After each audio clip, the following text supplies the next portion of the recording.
చాలా మాట్లాడాలి కానీ మాట్లాడతాను.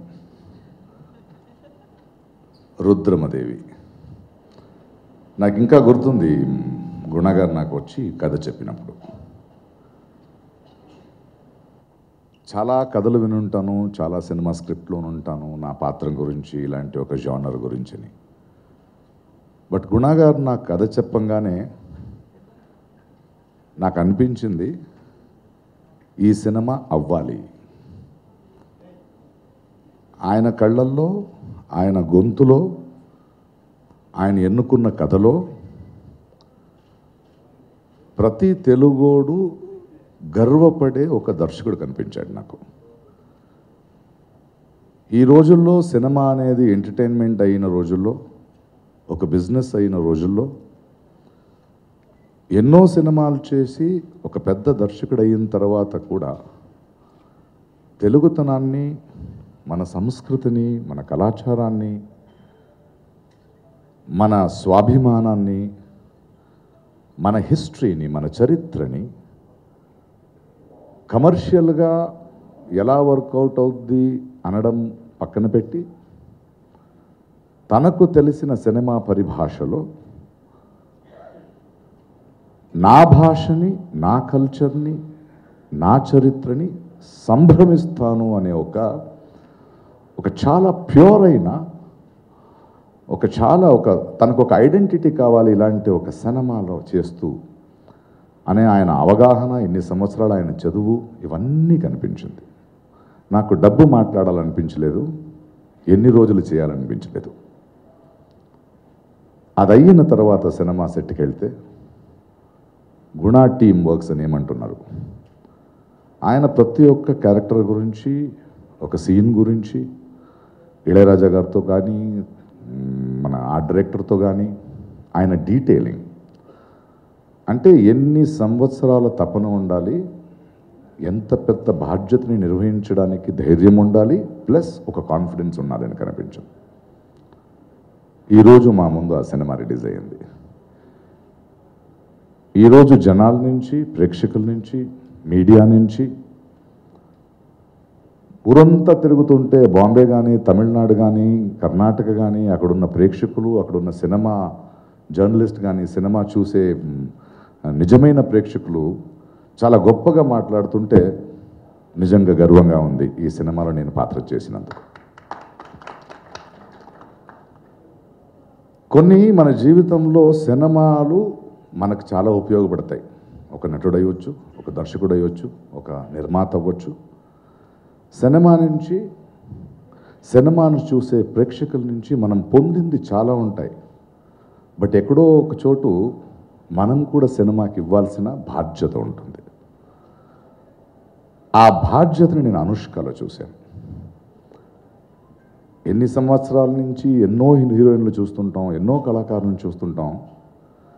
కానీ ఎక్కడో ఒక చోటు నాకు డబ్బు కాదు, నా కెరియర్లో ఇలాంటి ఒక పాత్ర వస్తే పాత్రం రావడం వేరు, దానికి తను తీసుకున్న శ్రమం వేరు. ప్రతి ఒక్కరి గురించి మాట్లాడుతూ ఆఖరిగా వీళ్ళందరిలో ఉన్న ఒక గుణం గురించి మాట్లాడతాం. ఆ తర్వాత బన్నీ చాలా పెద్ద హీరో, నా మొదటి సినిమా నుంచి చూసిన నా కుర్రోడు గురూజీ గురూజీ అంటుంటాడు.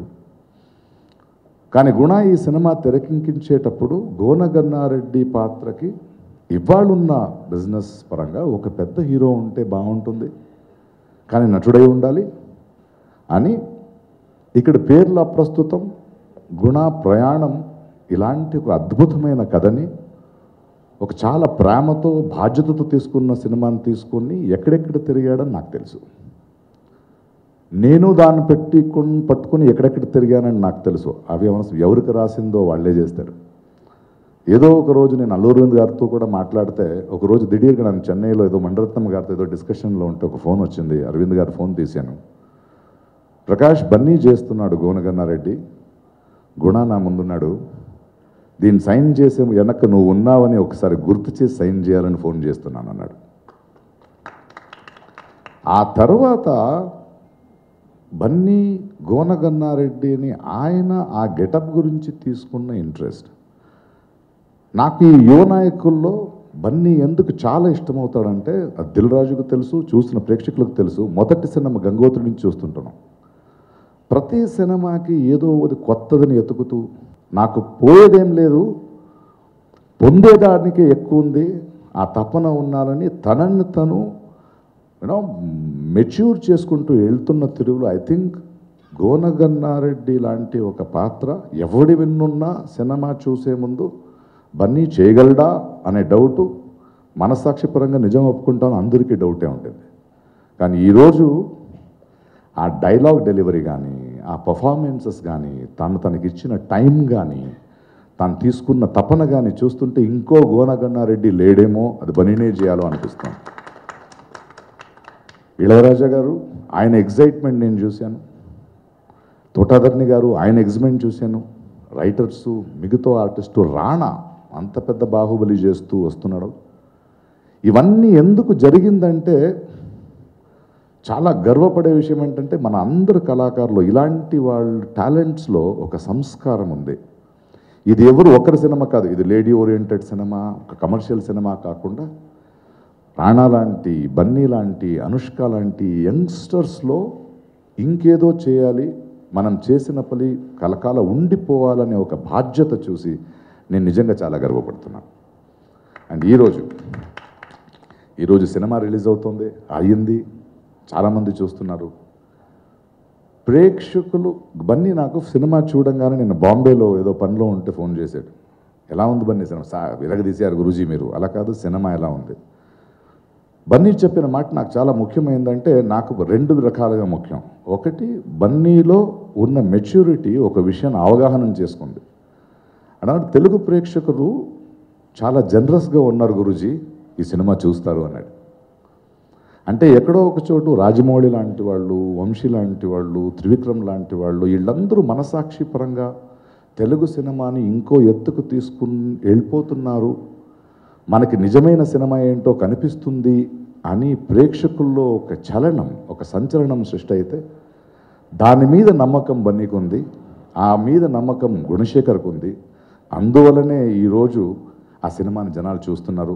ఎక్కడో ఒక చోటు గుణశేఖర్ లాంటి వాళ్ళకి మనం ఎందుకు శ్లాఘించాలంటే ప్రతి తెలుగు ప్రేక్షకుడికి, ప్రతి సినిమా ప్రేక్షకుడికి మాత్రం కాకుండా ఒక తెలుగువాడు గర్వం, తెలుగువాడి కల్చరు, నేను ఇది అని చెప్తూ ప్రపంచవ్యాప్తంగా ఇన్ ద వరల్డ్ సినిమాలో ప్రతి వరల్డ్ సినిమా మనల్ని తిరిగి చూసేలా చేసింది.